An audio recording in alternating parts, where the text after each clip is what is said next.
बात होगी। ईडी यानी प्रवर्तन निदेशालय ने अवैध बांग्लादेशी और रोहिंग्याओं को भारत में बसाने में जुटे नेटवर्क का खुलासा किया है।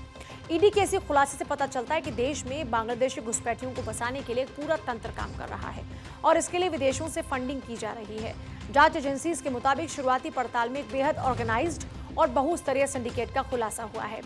आरोप यह है कि नेटवर्क अंतर्राष्ट्रीय सीमा के जरिए रोहिंग्या और बांग्लादेशी नागरिकों को भारत में एंट्री दिलाने के बाद उन्हें देश के अलग अलग हिस्सों में बसाने का इंतजाम करता था और इसके लिए कथित तौर पर आधार कार्ड, पैन कार्ड, यहाँ तक कि पासपोर्ट जैसे भारतीय डॉक्यूमेंट्स भी फर्जी तरीके से तैयार कराए जाते थे ताकि उनकी वास्तविक पहचान पूरी तरीके से बदल जाए।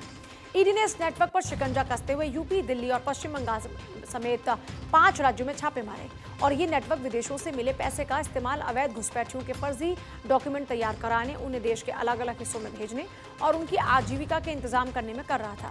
इस नेटवर्क के तार आतंकी फंडिंग से भी जुड़े होने की आशंका जताई जा रही है। ईडी ऑफिसर्स के मुताबिक कोलकाता में, उत्तर 24 परगना, साउथ 24 परगना, मुर्शिदाबाद, फरीदाबाद के बल्लभगढ़, सहारनपुर के देवबंद, दिल्ली और अन्य स्थानों पर सर्च ऑपरेशन चलाया गया। ईडी ने कई डिजिटल उपकरण और दस्तावेज अपने कब्जे में लिए जिनकी जांच जारी है। प्रमुख संदिग्धों के बयान भी दर्ज हुए। जांच में एक और हैरान करने वाला पहलू सामने आता है।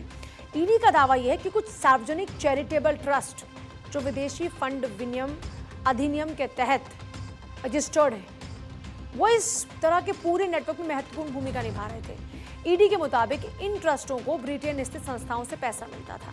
बाद में ये रकम 6,000, 8,000 या 10,000 रुपए जैसी छोटी छोटी किस्तों में संदिग्ध लोगों तक पहुंचाई जाती थी, जिससे उन लोगों को भारत में बसने और आर्थिक रूप से स्थापित होने में मदद मिल सके। ईडी देवबंद स्थित कुछ परिसर और पश्चिम बंगाल के कुछ संस्थानों की भूमिका की भी जांच कर रही है। ईडी अधिकारियों का मानना है कि यह मामला केवल अवैध घुसपैठ का नहीं बल्कि पहचान बदलने, विदेशी फंडिंग और मनी लॉन्ड्रिंग के जरिए भारत में स्थायी नेटवर्क खड़ा करने से जुड़ा हो सकता है। फिलहाल जांच जारी है। आने वाले दिनों में इस नेटवर्क से जुड़े और बड़े खुलासे सामने आ सकते हैं।